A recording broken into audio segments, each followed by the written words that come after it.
Айналайын баладан ақша үшін жаралған. Енді Айдына қиналып кетті, просто жағдай өзі жұмыс істеп те көрді мысалы. Одан Венераға былай екеуіне жетпейді. Айдана Ханзадаеваның анасы 3 баласынан мемлекеттен көмек алу үшін бас тартпай отырғаны рас па? Жәрдемақыны егер шынымен де осы 3 баласының атына қосып алып отырған болса, көп балалы ретінде, бұл енді қылмыстық кодекстің 190 бабы бойынша алаяқтыққа жатады.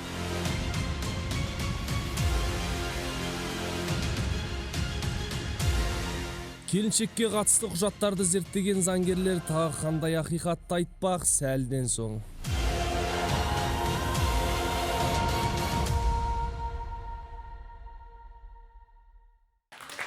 Туған анасынан бас тартқысы келетін Айдана Ханзадаеваны ортаға шақырайын.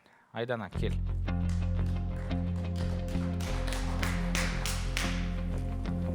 Айдана, өткенде анаң хабарласпады дедің, е? Хабарласқан жоқ па осы жолда? Хабарласқан жоқ. Инстаграм желісінен жазып көрдім. Алдым енді осы бағдарлама келем дегенше жауап беретін ғой. Енді көріп отырған шығар, өткені жауап берген жоқ. Алдында жауап беретін тұғын. Қазір мүлдем жауап берген жоқ. Сонда ренжіп отыр ма? Көңілі қалып? Білмеймін, не үшін ренжіп? Жүрегі ауырып? Білмеймін. Па, жоқ, па. Білмеймін. Не жауап жазатын еді сен жазған кезде анаңа? Мен сұрағандарым болған, не үшін кеттіңіз деген сияқты. Соларға енді жауап бермейтін. Мен ете алмадым, мен сете алмадым, мен сендерді бақылап жүрдім деген ғана болмаса, ондай артық не жазбағанбыз, сөйлеспегенбіз. Әпкеңе, сіңліңе жазбап ма? Әпкеме жазған, бірақ әпкем де тура сол мен қойған сұрақты қойған. Онда кеше айтып кетті ғой Манзура, өмір, тағдыр деген мен қайырған, ал сіңіліме мүлдем жазбайды өткен. Сіңілім керек етпейді. Өмір ғой, енді сонда солай болып қалды, енді қайтеміз енді. Менің тағдырым, менің өмірім. Білмеймін, адам өзі істеген нәрсені өмір мен тағдырға жаса берсек, оның барлығын өмір ғой, тағдыр ғой, солай жүре беретін болсақ, білмеймін. Заң не үшін онда? Ондай адамдарға заң әсер етпейді, әлде олар білмей ма, заң бар екен? Білет ол кісі. Өйткені мен әрдайым енді осы бас тарту жайында қағазды сұраған сайын, мен юристтермен сөйлесем деп алдында да айтты ғой. Мен юристтермен сөйлесем, егер мен балаларыма зияны келмесе, онда мен жазып берем деген сияқты болды. Ол кісі заңды да біледі, барлығын біледі. Қандай зиян келуі мүмкін? Ол кісінің қазіргі балаларына, сіздің енді бір әкеден болмаса да, бір анадан туған бауырларыңызға? Білмеймін, мен ол нәрсені өзім де білген жоқпын. Басында енді ешкім заңды бейт толық өзім де білмеймше.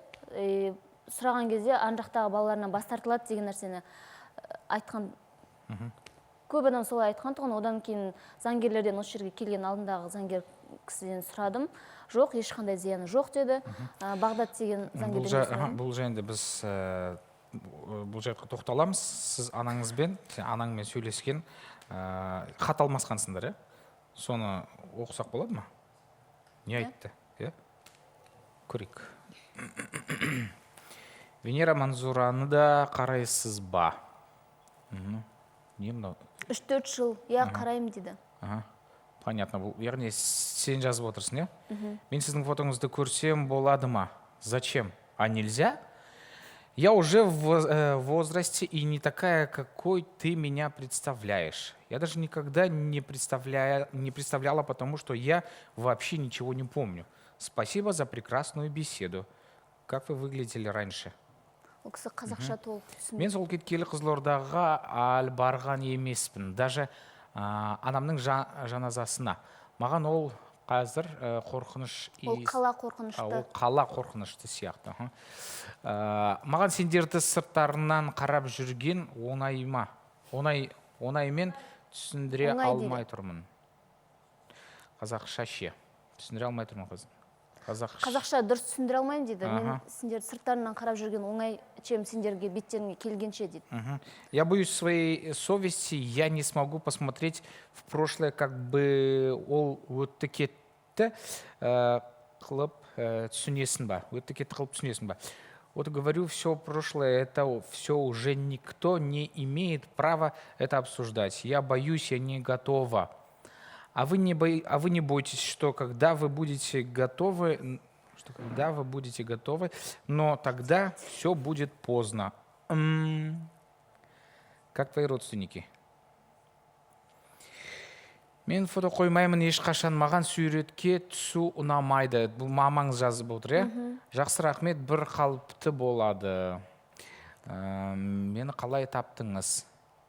Короче, ты кумир моей дочери дейді. Сіз ойламаңыз, что мен сізді жек көреді или там ренжу деп, жоқ, ондай ештеңе жоқ, тек жай ішімде ғана сәл өкініш қана. А так все нормально, я уже все помню. Ага, рахмет, жаным. Яғни, ты кумир моей дочери. Сонда кімнің кумирі? Ол екінші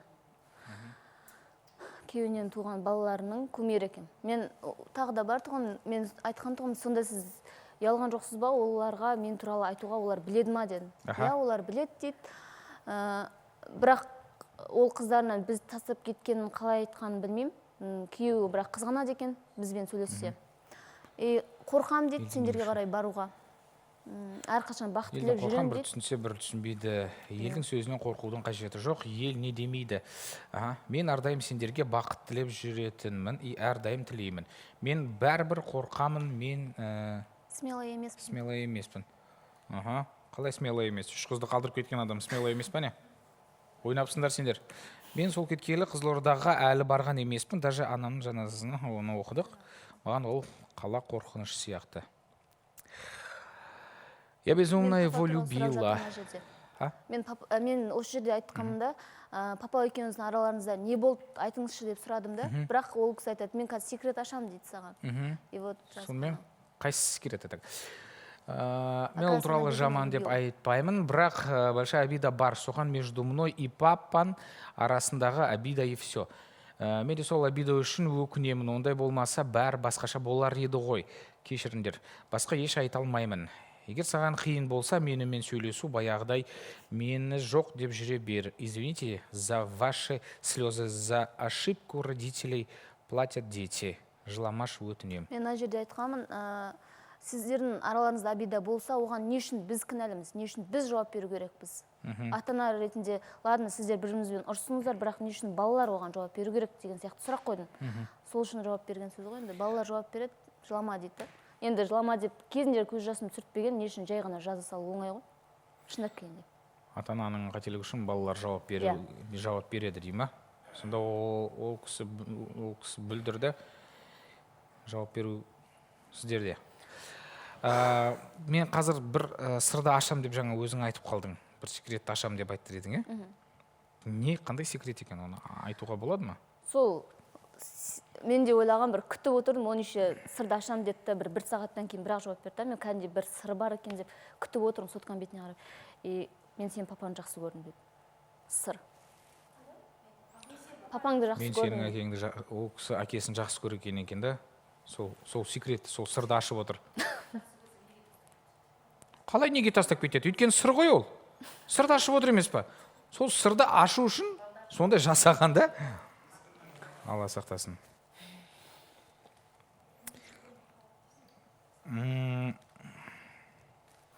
Мен бұл жерде қалжыңдап тұрған жоқпын. Маған шын айтайын, ұнамай тұр да. Енді маған жүрегіме әсер етіп тұрғаннан кейін нетіп отырмын. Айгерім. Осы жерде Айдананың анасы көріп отырған шығар, әлбетте бағдарламаны деп ойлаймын. Және де айтқым келеді анасына Айдананың ешқандай әлемде әлі ондай кек, өкініш, өкпе жоқ деп ойлаймын, баласынан бас тартатындай. Бұл әшейін сылтау, бұл әлсіз адамның айтатын жауабы. Бұл жай бір нәрсеге жаңағы бір жағдайды кінәлай салу, жауапкершіліктен қашу деп түсінемін бұны. Ешқандай ондай өкпе, реніш, кек жоқ деп ойлаймын. Балаларды 3 баланы, 2 айлық баланы тастап кететіндей әлемде.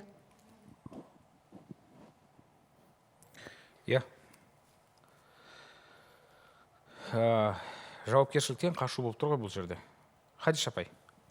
Иә, мен де сол анасын кінәлағым келіп тұр. Өйткені егер шын махаббат болса, жақсы көрсе, неге шыдап отыра бермеді? Ал өзара шешуге болатын еді. Егер ол 3 баланы тастап кетті, кінә балалар жазасына бұлар төлейді дейді. Неге онда артынан тағы да 7 баланы дүниеге әкеледі? Сонда олардың жазасын сол 7 балада төлей беру керек па? Мысалы.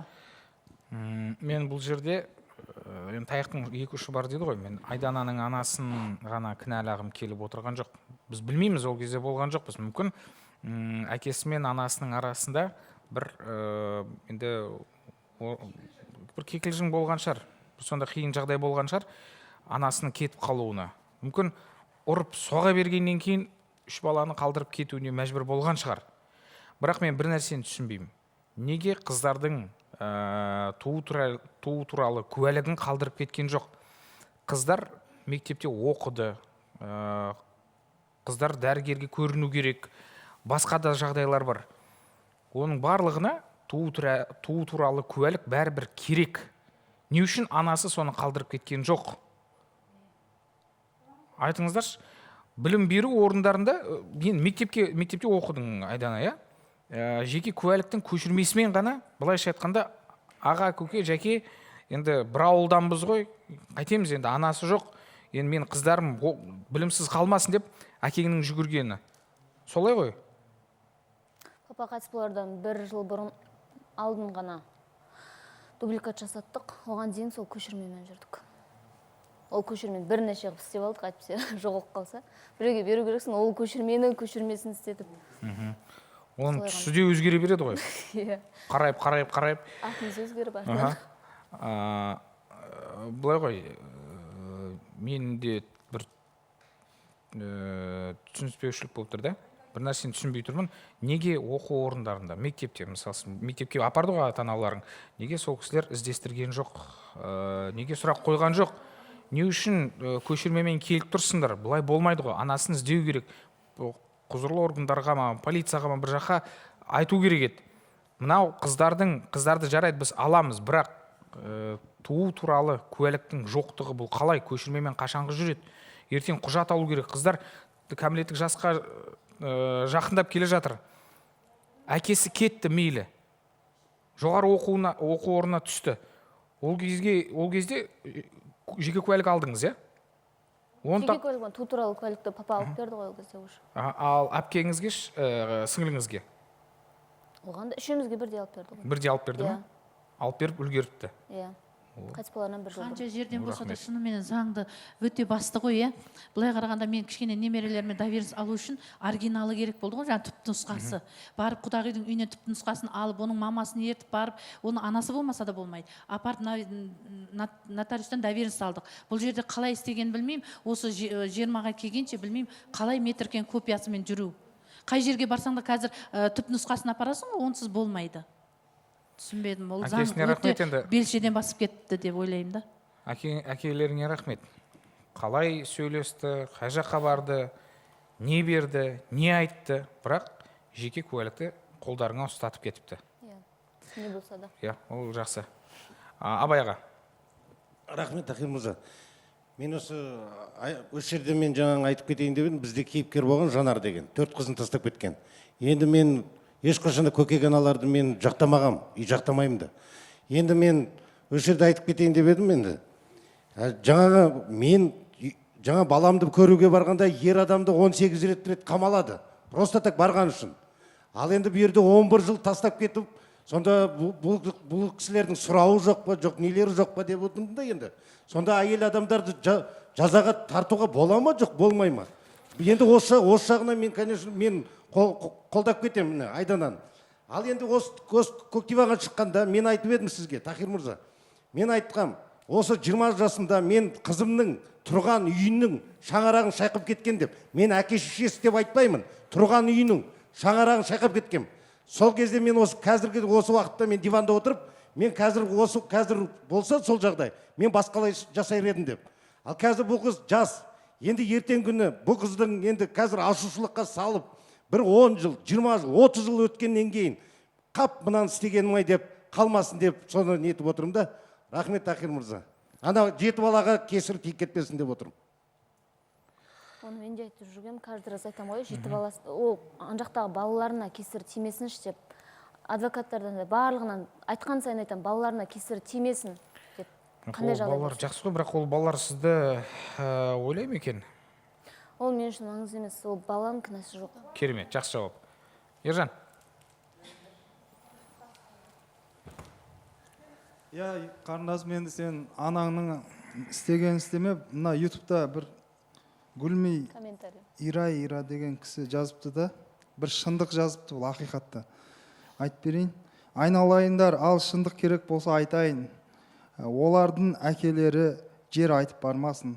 Өз шешесімен жатып, Майра екі қызды туып, үшіншісіне екі қабат кезде жұмыс істеп, бутылка жуып, ақша тауып жүргенде, әкелері қатыннан қатынға секіріп жүрген, қойнына жатқызып. Майра бір созды айта алмаған, енесінің ішінен теуіп, шашынан жұлып, қыста қуып жіберетін, күйеу мал көретін Майраны. Сол үшін кетті Майра, бұл қыздарды ол тастаған жоқ. Ол алып кетем дегенде Майрамен төбелесіп жүріп алып қалған. Содан кейін Майра тұрмысқа шықты, өмір сүру үшін бала шаға туды. А так что, білмей жатып, өтірік өсек сапырмаңдаршы депті да. Енді осыған не дейсіздер? Негізі Майра деген кісі енді таяқ жеп өлгеннен гөрі басқадан бала туып өмір сүрсем деген шығар. Гүлдана шыққан кезде таяқ жесең де шыдамадың ба, не бәрін еркек кінәлі дейсің да, енді еп не айтып отырсың? Ол таяқ енді қатты болған шығар, ол кезде қасында болған жоқпыз ғой біз. Жаман ұрған шығар. Мына жерде кісілер оларды сипаған әшейін да, жай. Жаным, тыныш, тамаң істе, шай қой. Сен қайдан білесің?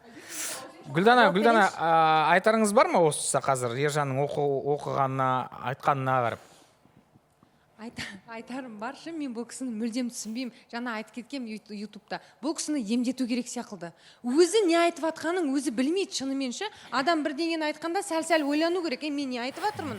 Мына айтқан сөзім мынаған қарсы келе ме екен менің айтқан сөзім? Шынымен жаңа мені деген бұны сипады. Сен сол кезде свечка жағып тұрып бедің?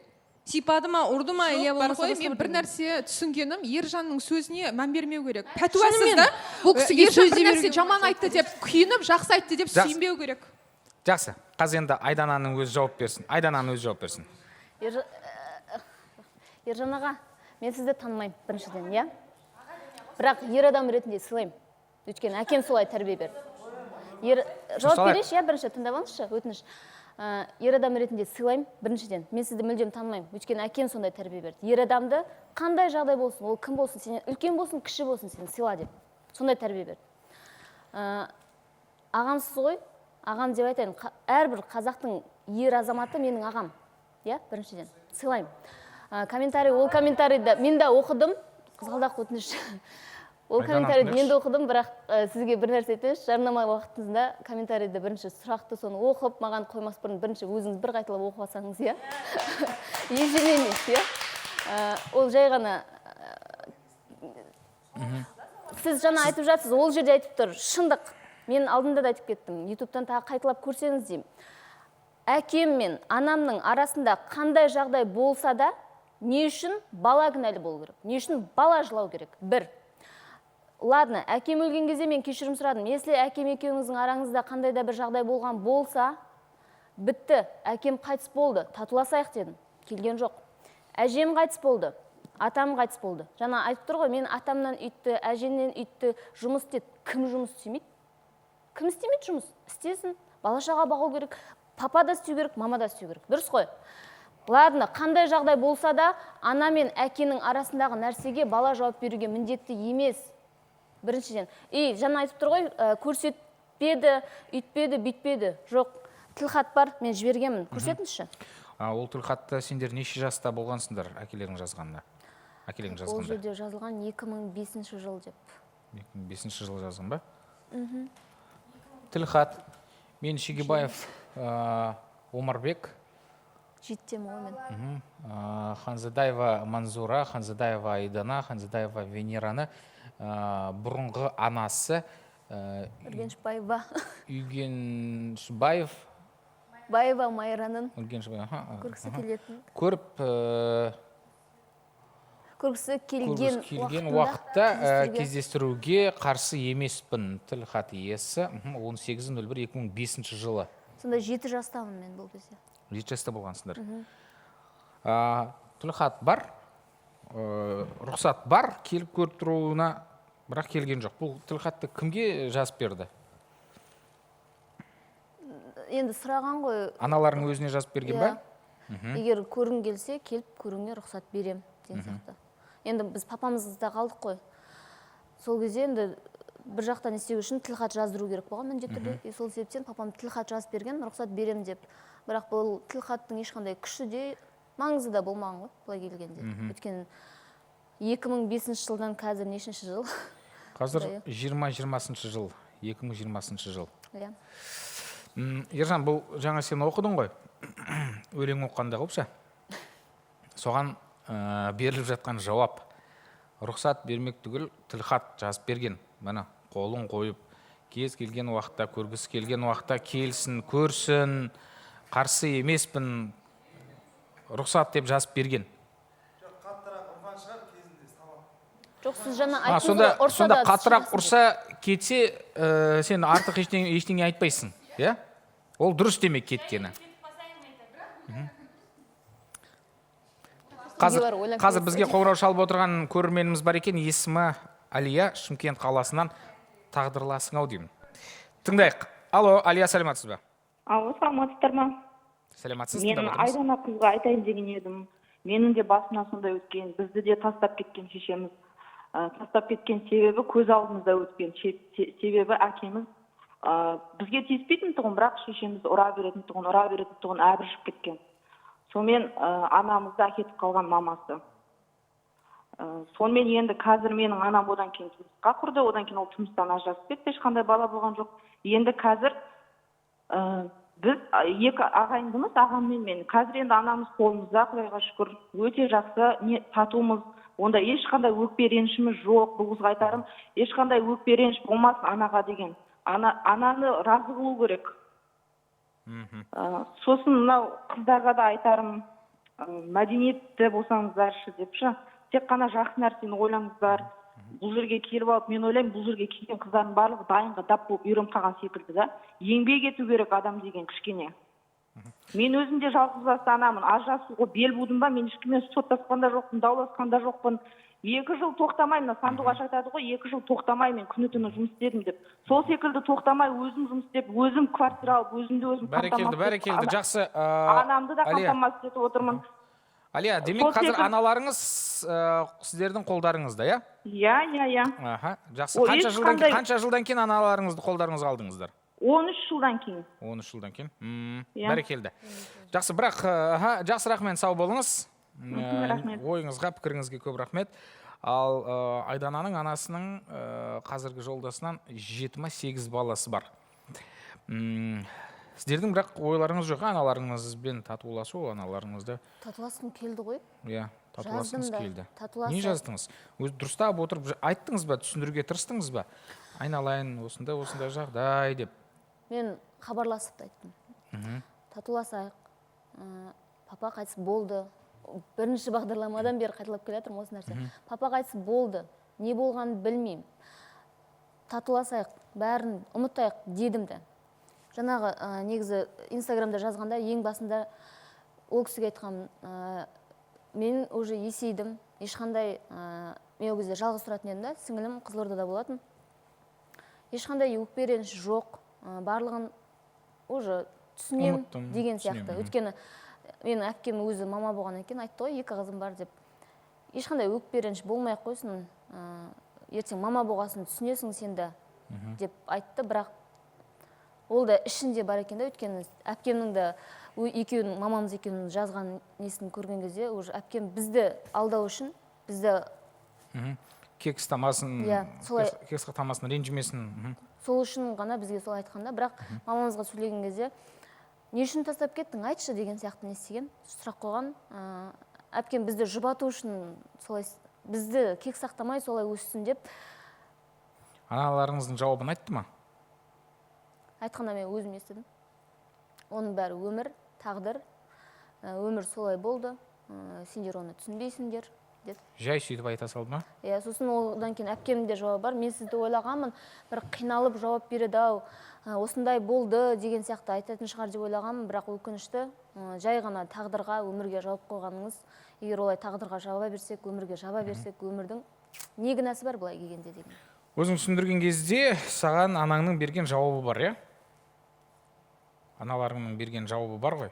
Мен ол кезде енді көбісі сұрап жатыр ғой, осы бағдарламаға келмей-ақ соны өзің сұрап көрмедің ба, жай айтып көрмедің ба, адам ғой түсінеді ғой дейді ғой. Сұрап көрдім, оны мен сұрағам, даже әпкем барып сұраған. Бірақ ақырында уже инстаграм жазған кезде жоқ, мен өзімнің енді запись бар, тыңдаңыздар. Тыңдап көрейік, иә? Қазір бірінші әпкеңе берген жауапты тыңдайық. Мен жауапкершіліктен қашқан жоқ, біріншіден. У меня другие проблемы свои есть. Мен қазір Чимкентте де емеспін. Чимкентке қайтайын, потом я эту проблему решу. У меня сейчас просто времени нету. Түсінесің ба? Не деді соңында естімей қалдым? Менде уақыт жоқ деді. Менде қазір у меня свои проблемы, потому что оның баласы ауырып жатқан еді ол кезде. Мен айттым, түсінем, балаңыз ауырып жатқанын. Қазір қолайсыз жағдайда сұрап тұрған шығармын, бірақ ол қағаз маған керек болып тұр деген кезде оның берген жауабы: сен 18-ге толып кеттің, не үшін керек ол саған, ешқандай документ керек емес деді. Сосын мен айттым, мама деген 18 жасқа дейін ғана керек па не? Деген сияқты сұрақ қойдым. Оған не жауап берді? Жауап берген жоқ. Жаздым, жауап берген жоқ. Ақырында мен жаздым. Жауап бермей, жауапкершіліктен қашу сіздің әдетіңіз ба? Деп. Или мен басында айттым ғой, мен болды, кешірдім деген сияқты, оны Жезқазған қаласында жүрген кезде жазғанмын. Сосын одан кейін ақырында шыдам таусылған кезде мен айттым, көп күліп қарап қойдым ба сізге? Или кешірдім деген сөзді көп айтып қойдым ба сізге?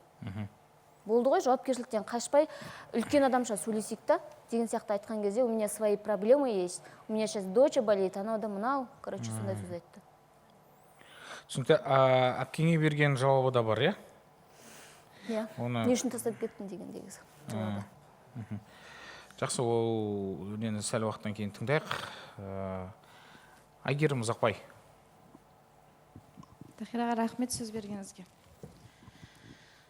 Айдана, саған айтқым келіп жатыр да, ренжіме әркім пікір ғой, бірақ сені мен жақтағым кеп тұрған жоқ.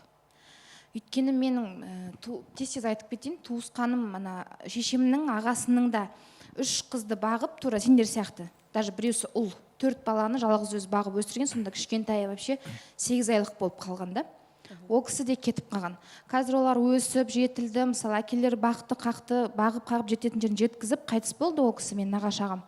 Олар бірақ та шешелерін тапты, араласады, шешесіне мән-жайды сұрады. Ол кісіге айтқан екен, келме, жолама, жаңағы ағамыз өзі жүргіш болып сондай болған екен, келме, жолама, келсең аяғын сындырам деп. Сонымен ол кісі не істейді, ана жақтан барады да, ол жақтан да тура сенің анаң сияқты 5 балалы болады. Қазір бірақ араласады да. Осы орайда мен саған айтқым келеді, сен жаңағы ана жақтан туылған бауырларыңды ойлап отқан жоқсың деп. Өйткені менде қазір бауырларым бар, соларды ойлап көп нәрсені айта алмай отырмын да, соларды ойлағандықтан. Сен бірақ соларды ойлауың керек. Сосын ана деген бізге өмір сыйлаған үшін ғана біз қарыздармыз. Сен білмейсің ғой, екеуінің арасында не болған. Мүмкін мамаң саған ол взрослый әңгіме болған шығар, әкең мен мамаңның арасында. Соны саған айта алмай отқан шығар. Сен білмейсің ештеңе, шынымен де 2 жаста болғансың да. Сол үшін мамаңды бүйтіп қараламай, алдында бір сөзіңді айттың. Ол отказ берсін деген, не үшін керек дегенде, өкіметтен ақша алу үшін дедің. Өкіметтің ақшасымен ананың несін айырбастамай қой. Сосын алдында Бибана звондады ғой. Бибананы тыңдашы деп өтінгім келеді сенен. Болды. Түсінікті. Бұл үлкендік бір ақылыңыз ғой сонда, кеңес беріп отырғаныңыз, иә? Рахмет. Бұлай ғой, Айгерімнің айтып отырғанында дұрыс шығар. Біз анамызды сыйлау керекпіз, және өмірге алып келген үшін біз қарыздармыз. Ойым шашырап кетті меніңше. Түсіндім. қазір былай жасайықшы, әпкеңе берген жауап бар ғой анаңның, иә? Не үшін, қандай сұрақ қойып еді әпкең? Не үшін кетіп қалдыңыз? Не үшін тастап кеттің деген сұрақ қойылды анаңа, иә? Не үшін іздеп келмедіңіз? Не үшін тастап кеттің, не үшін кетіп қалдың деген сұраққа қазір біз жауап аламыз. Айтып тұрмын ғой, отбасылық мәселемен, по семейным обстоятельствам, были семейные трудности, были семейные неполадки были, көп нәрсе болды. Енді сендер оны түсінбейсіңдер, я, конечно, әр адамның тағдыры, әр адамның пешенесі әртүрлі. Я у вас, мен сендерге өйтіп айтып жатқан жоқ, меня принимайте, мені қабылдаңдар деп жатқан жоқпын. Жоқ, мен осылайша жүре беремін. Не қабылдамасындар, қабылдамаңдар ма? Мен осылай жүре беремін. Мен так сырттарынан бағалап жүрмін, не қылып көріп жүрмін. Метрканы мен қимаған жоқпын. Это единственное, что мне осталось от вас. Это точно. Мен и ол әлі тұр. Шынымен әлі тұр. Если хочешь, мен саған суретін түсіріп жіберейін даже. Но мен қорықтым деп айтпаймын. Мен кімнен қорқамын? Мен ешкімнен қорқпаймын, просто. Куәлікті. Түк түсінбедім, шын айтайыншы. Я ешкімнен қорқпаймын деген естім оның алдында. Куәлікті әлі сақтап жүрмін дейді. То, что у меня осталось от вас, это Свидетельство о рождении, туу туралы куәлік. Қабылдамасаңдар, қабылдамаңдар, мен сендерден оны сұрамаймын дедім, нетпеймін деді. Осылай-ақ жүре берем дейді. Осылай-ақ жүре берем дейді. Осылай-ақ жүре берем дейді. Айтып кетейінші Әйгерімге. Әйгерім, рахмет сізге. Әпкелік ақылыңыз айтып жатсыз ғой. Алдында Бибана да звондап жатыр, иә. Мен оның балаларын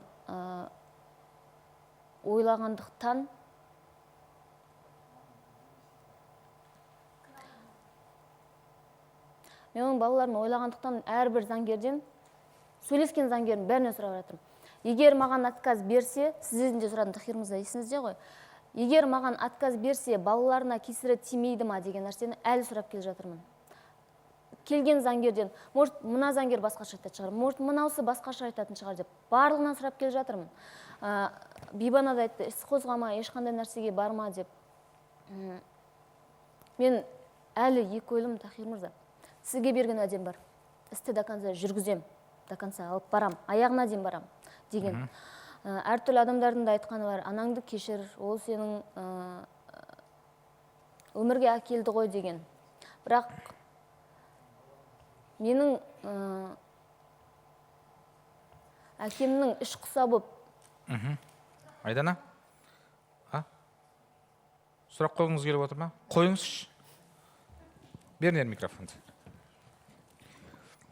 Саламатсыз ба? Айдана, саған бір сұрақ қойғым келіп тұр да. Сен айтып жатсың жаңа ар жақтағы жеті неге балдар шағасына зиян тимесін деп айтып сұрап жатырмын дедім. Өткенде адвокат айтты сізге, сіздің мамаңыз сіздердің арқаңыздан үкіметтен алып жүрген үшін жаңа сіз сотқа бере аласыз. Оның үстіне қылмыстық іс қозғауға болады деді. Сіз сол кезде сөйтіп істейсіз ба деп сұраған кезде, маған мамамның атынан қандай шағым түсірсе десе, мен түсірем деп айттыңыз да өзіңіз. Ал сол кезде мамаңыз іске тартылып, не қылса, жеті бала шағаға зиян тимейді деп ойлайсыз ба? Мен ол кезде айтқан нәрселермен, ашумен айтып кеттім да ол кезде. Біріншіден қатты ашуланып отырдым. Ол кезде Тахир мырза да айтты, ашуланба, ашусыз кәдімгідей жауап бер деп.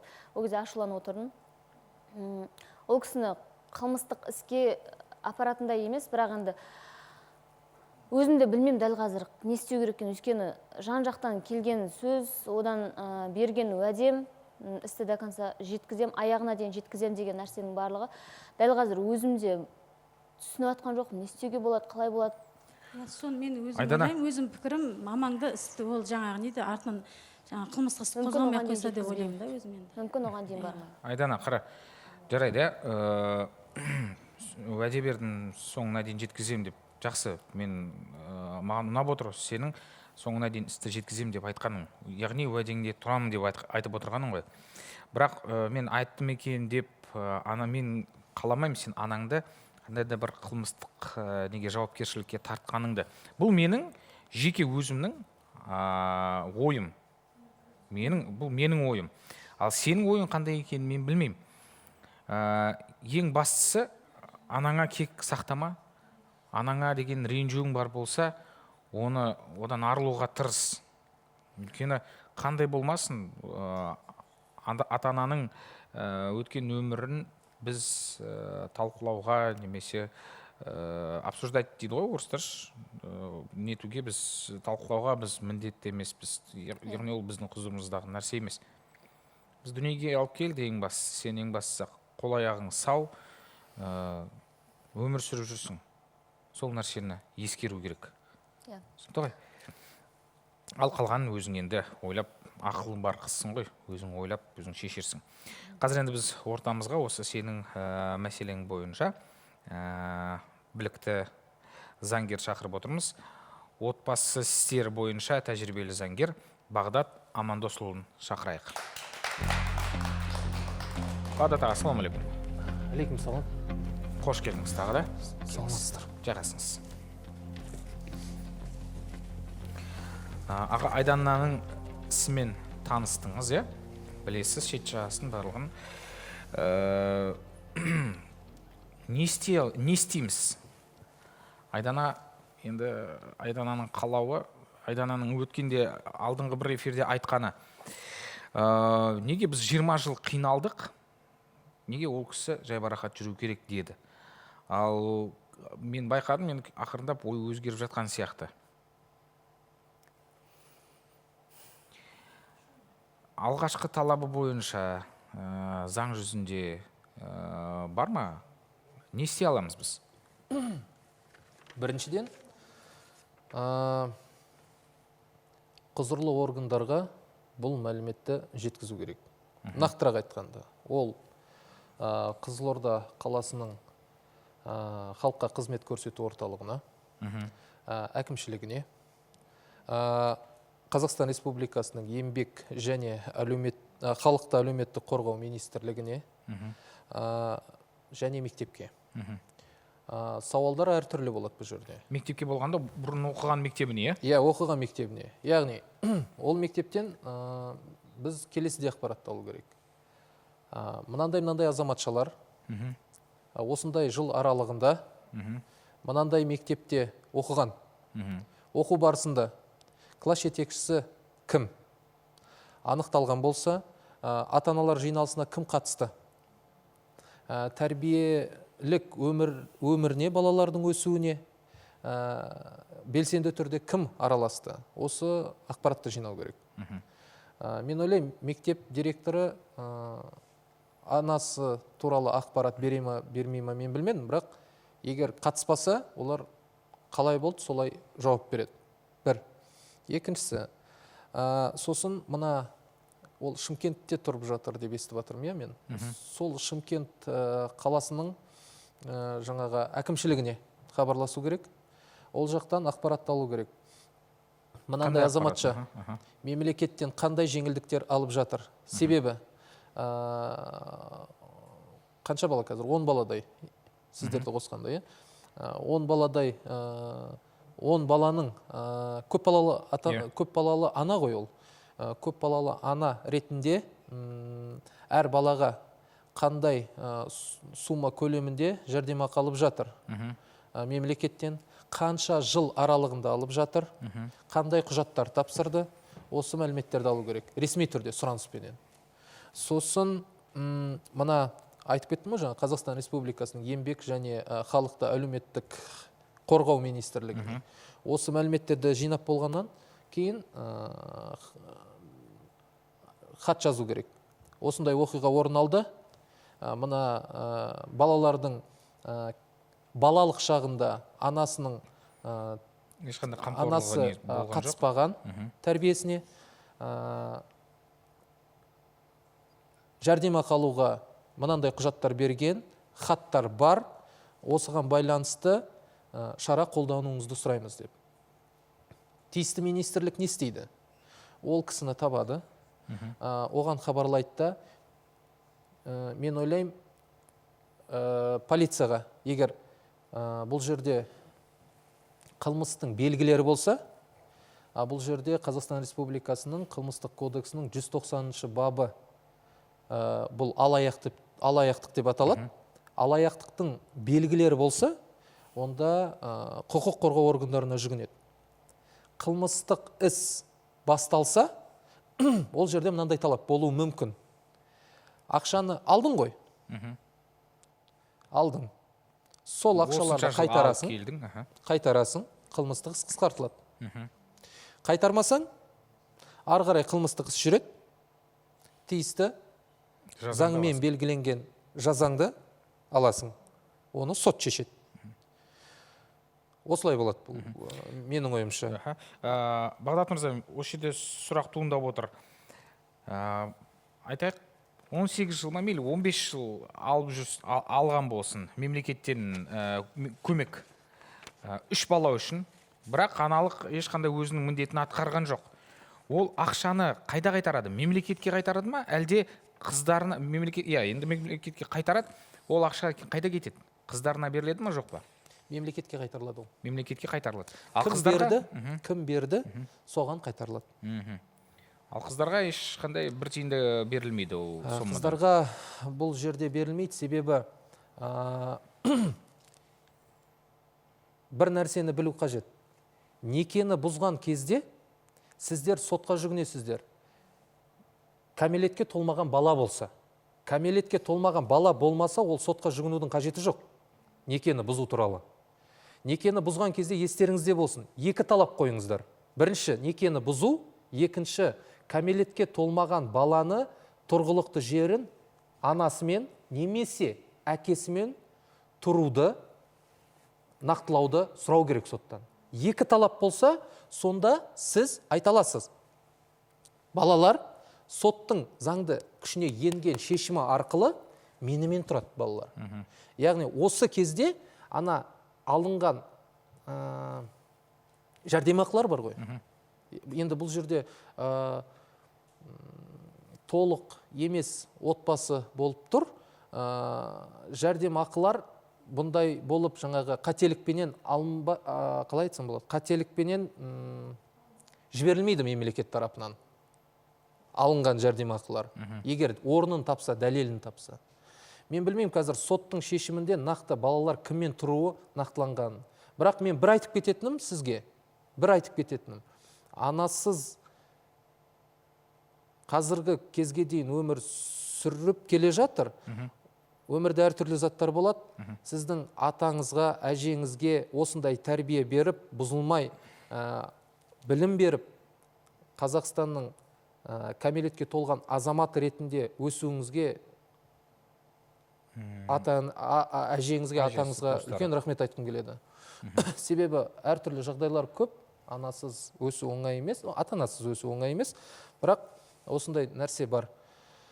Заң аясында бұл істі жабық түрде қалдырудың қажеті жоқ. Мен кешірдім, бүйттім, сөйттім деп.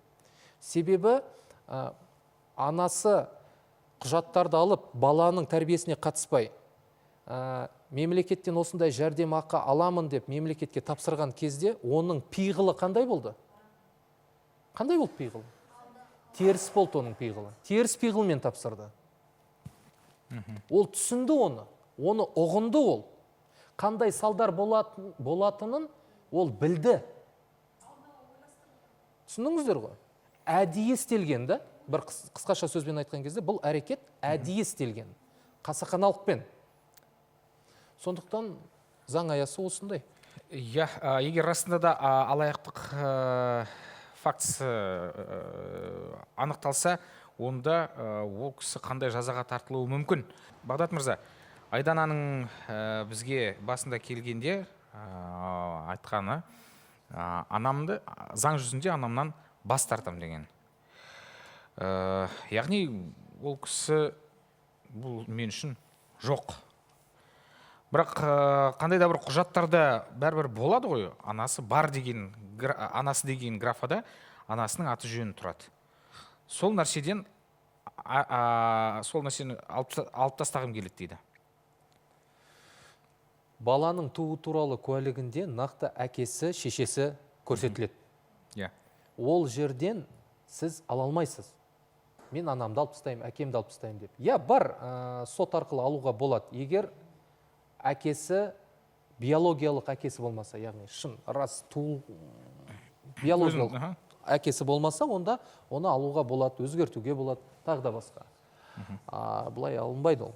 Ал анасы алынбайды? Жоқ. Бұл жерде бұлай да, іс-әрекетті істедің ба? Сен оны түсініп тұрсың. Жауаптылықты мойныңмен көтеру керексің, ол бір. Бұндай жағдай Қазақстанда жалғыз емес. Бірнеше сабақ болу тәрбиесі мақсатында істі соңына дейін жеткізу керек.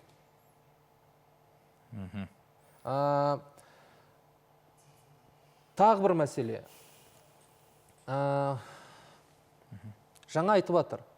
Әжесі мен атасы өзінің қамқорлығына 3 баланы алғысы келген.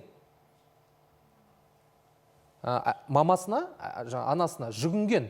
Сен бас тартсаң бізге жазып берсе, біз өзіміздің қамқорлығымызға алайық деп. Бермеді ғой. Бермеді. Бұған не итермелейді? Жаңағы жәрдем ақыны алу. Ақша көздеу. Басқа вариант көріп тұрған жоқпын мен. Егер қазір біз жазған хаттан нақты ақпарат келетін болса, яғни 10 балаға жәрдемақы алып жатыр десе, онда бұл жерде жағдай күрт өзгереді. Жауапқа байланысты. Қандай да бір қағаздар жазсыңыздар ма құзырлы органдарға? Міне бізде дайын қағаз. Хабарластық, әкімшілікке хабарластық, Қызылорданың Шиелі ауданының әкімшілігіне хабарластық.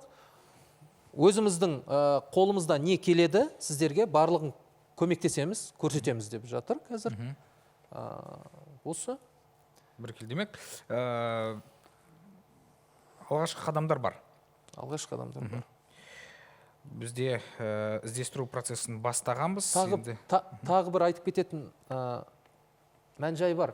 Бізде неке және отбасы туралы кодекс бар. Сол кодексте балалық шақ деген түсінік берілген. Балалық шақ 18 жасқа дейін. Яғни 18 жасты қоса алған кезде. 17-те болсаң, сен әлі балалық шақтасың. Сондықтан бұл кісілер қазір балалық шақтан өткен, әрекет қабілеттілігі толық, яғни өзінің ісіне өзі жауап бере алады. Осы біз жазып отқан қазір хаттарға біз көмектесеміз ары қарай істі жүргізуге. Болды? Жақсы, рахмет. Айдана, сен айтарың бар ма? Айтылмай қалған жайттар болса, қандай да бір сұрағың болса, Бағдат ағаға. Алимент мәселесі. Мен ол кісіден жеке сұрадым, негізінде. Жаңа айтты кетті ғой, бұл үлгі болсын деген ниетте деп. Мен де қоса кеткім келеді. Көп адам жазып жатыр. Анаңды кешіре сал, тағы да көп енді. Бұндай жағдай менде ғана емес деп айттым. Мен киген аяқ киімді ешкім киген жоқ, мен сүрген өмірді сүрген жоқ, ешкім. Сол себептен олай қате шығар мүмкін, мен де қателігімді түсінермін. Жаңа Абай аға да айтты ғой, мен қазір түсініп жатырмын деп, Абай аға. Жасыңыз біраз жасқа келген кезде бірақ түсініп жатсыз. Қате болса, сол кезде бір өкінермін. Әттеген-ай, неге солай істедім деп. Ал бірақ дәл қазір ешкім мені артқа тартпаса екен деп сұраймын. Мен дәл қазір бұл нәрсені дұрыс деп ойлаймын, өйткені 20 жыл бойы іздеп келмеген, өзім іздеп барған кезде қабылдамаған ананы мен неге аяушылықпен қарау керекпін? Бізді аяды ма сол кезде? Біз бала едік қой дейсіз ғой. Мен оның балаларына ешқандай да жаманшылық тілемеймін, өйткені ол да бала, оның ешқандай кінәсі жоқ. Ол да өмірге менің анам осындай екен ғой, менің әкем осындай екен ғой деп келген жоқ. Менің әкем жақсы, менің анам жақсы деп ойлайды ғой. Қазір оның балаларынан кешірім сұрағым келеді. Мамалары туралы қатты ауыр сөз айтып жатсам, бірақ оның балаларына кесірі тимейтіндей әрекет жасаймын. Осы орайда сұрасақ, Бағдат аға, аналарының қазіргі балаларына қандай да бір әсер етуі мүмкін бе? Қандай да бір, қалай айтсам, зиян тиеді ме, жоқ па? Материалдық тұрғыдан ба? Иә, материалдық тұрғыдан. Жалпы бізден бас тартса зиян тиеді ме? Материалдық тұрғыдан болғанда, егер қазір тағы айтып тұрмын ғой, жәрдемақыны алып жатса, сол жәрдемақының мөлшері кемейді, кемеуі мүмкін. 7 баласын алып отырған жәрдемақысы. Иә, егер расталса, қазір біз хат әлі жауап алған жоқпыз қой. Бұлай кесірі тимейді, ешқандай. Мен көріп тұрған жоқпын. Біз бір нәрсені түсінуіміз қажет. Ата-аналар, әке болсын, шеше болсын, Конституцияда жазылған бізде. Ол ата заң, білесіздер. Балаға қамқорлық етуге міндеттісін. Яғни орта білім, яғни мектепте оқытуға міндеттісін. Бұл ата-аналардың міндеті. Міндеті. Баланы оқытып, жеткізу деп айтады ғой, қарапайым халықты. Ол сенің міндетің. Ал егер мен бұл баланы асырай алмаймын деп далада тастаудың қажеті жоқ кішкентай баланы. Тудың ба, роддомда бас тарт, сол жерде тарт. Сен тастама оны контейнерларға, тағда басқа көшелерге, ол сәбиді. Сол жерде бас тартуға құқықтарың бар сендердің. Осыны білген дұрыс та? Аналары қандай да бір алимент талап ете алады ма қыздарынан? Иә, бізде қазіргі қолданыстағы заңда алиментті тек қана әкесі төлейді деген түсінік қате түсінік. Анасы да төлеуі мүмкін. Және алиментті туған балалары да әке шешесіне төлеуі мүмкін. Түсініңіздер ма? Ол үшін егер алиментті балалық шағында ата-анасы төлесе, онда ол ертең қартайған шақта баласынан алиментті өндіруге құқығы бар да, мен саған төледім ғой кезінде, енді сен маған төле деп. Ал егер ондай төлемесе, ата-анасы туған баласынан алиментті өндіріп алу мүмкіндігі практически жоқ. Түсінікті. Бағдат аға, уақытыңызды бөліп келгеніңізге рахмет. Қазір енді осы Айдананың ісін сіз қолыңызға алдыңыз. Жақсы нәтиже болады шығады деп біз сенеміз.